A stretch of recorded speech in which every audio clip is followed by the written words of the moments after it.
Hello, and welcome to another Dwarven Tavern review. This particular review is it's a special place in my heart and in my brain.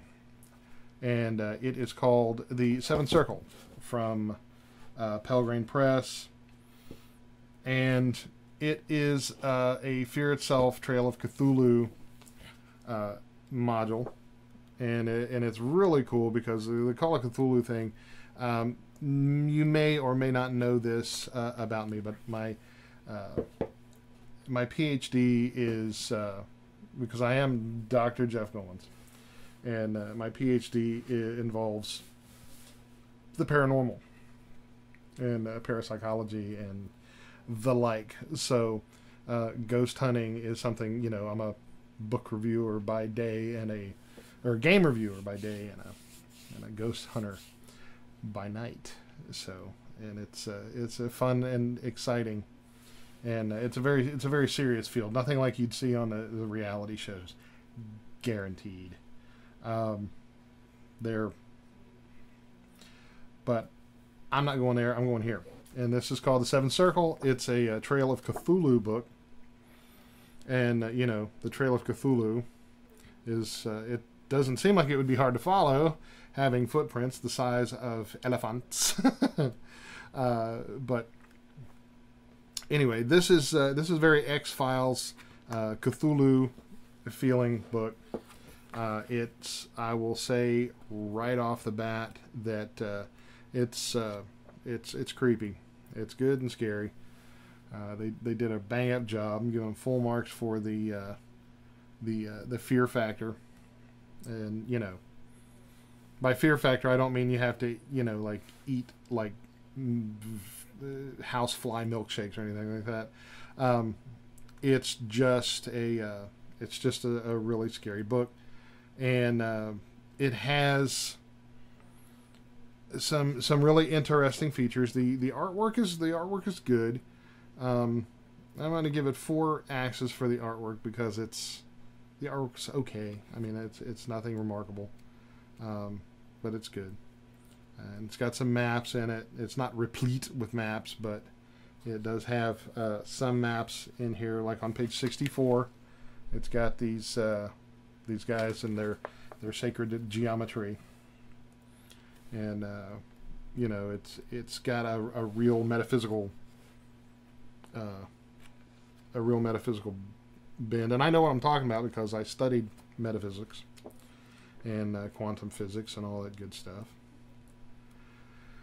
And so yeah, it's just an extremely exciting book. I'm going to give it full marks for everything except the artwork. I mean, the artwork's not bad, but it's just not. It's not remarkable. See, average is 3, from 1 to 5, and so it's better than average, but not, incredibly incredible. I suppose anything that leaves you going, well, it's then it's like 3 or 4 axes. So yeah, I liked it. I like the module. It looks entertaining. It is entertaining because I was entertained, so it is entertaining. And then the next one is another Trail of Cthulhu book from Pelgrane Press called Soldiers of Pen and Ink, because the pen is mightier than the sword, which I have a few. So what is the Soldiers of Pen and Ink? Well, it's another Trail of Cthulhu book, and here's the hook. The protagonist, sponsored by the Paris-based political organization BNVS, have come to Spain to shoot a documentary on the war and find themselves marooned in Madrid. One of their team goes missing, and their literary colleagues say it's pointless, even dangerous, to ask what happened to him. There are some places where you just don't. This person disappeared. Oh, that's a shame. Let's go home. In a war of competing ideologies, unorthodoxy can merit the death penalty. But in this communist oppression, no. Let me read it correctly.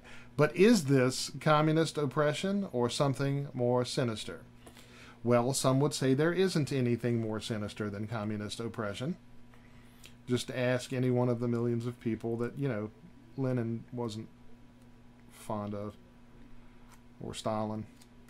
Or whoever. Not really interested. Not my bag, man. So, in this book, the characters will go hither and yon trying to find the truth, which is Trail of Cthulhu.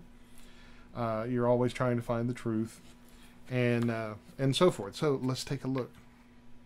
Without any spoilers, we go try to find Ramon throughout the book, and it has a list of technologies and weapons and Republicans, which is always fun.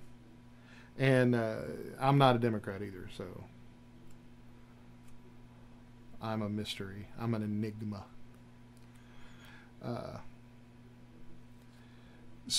And it has lots of propaganda style artwork like this one on page 32 and 33. The maps. I mean, it looks really official. And again, you take a photo of it with your phone, print it out, and use it as a gaming tool.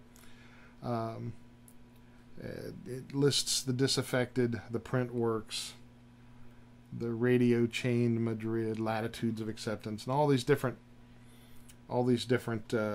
sections, and it weaves the characters through a kind of a political interview, very much a political scenario in the search for your friend Ramon, and you uncover things that are of a tentacle labial nature, because labia, and it really does its job well. I'm going to give this one 5 axes because the artwork, though sparse, well, it's not really sparse, but the artwork is it's black and white, but it's good. It's really good. I mean, they put in maps and good stuff like that, and so it works well for me. And again, that is Soldiers of Pen and Ink. And if you don't like the political thing, it may not be the one for you. It's still exciting, and it's still Cthulhu. So, but it's more centered around the character and the political aspect of the thing as well. So it's very cool for that, and it might give you that little bit of something different, because it's not your typical hack and slash thing at all. It's very much it's very cerebral. So El Madrid El Mundo. Just reading that off the bat. So yeah, it's communists against Cthulhu, which if there's anything that would unite capitalists and communists, it would be the fight against Cthulhu. So yeah, good book, very good book. So again, that is Soldiers of Pen and Ink from Pelgrane Press. Look them up at www.pelgranepress.com. This particular book goes for $13.95. So, and the Seventh Circle goes for $11.95. So you can pick them both up for under $30, which is incredibly cool. Hours and hours of fun. So don't forget to look us up at www.dwarventavern.net and facebook.com/Dwarven Tavern, and give us a holler. And and so Yeah, yeah, good stuff. It's good stuff. Pelgrane Press. So, on behalf of the whole cast and crew of the Dwarven Tavern, wish for you to want for nothing but adventure. And at first I feared it, then I charged. Thanks for watching. We'll see you next time. Let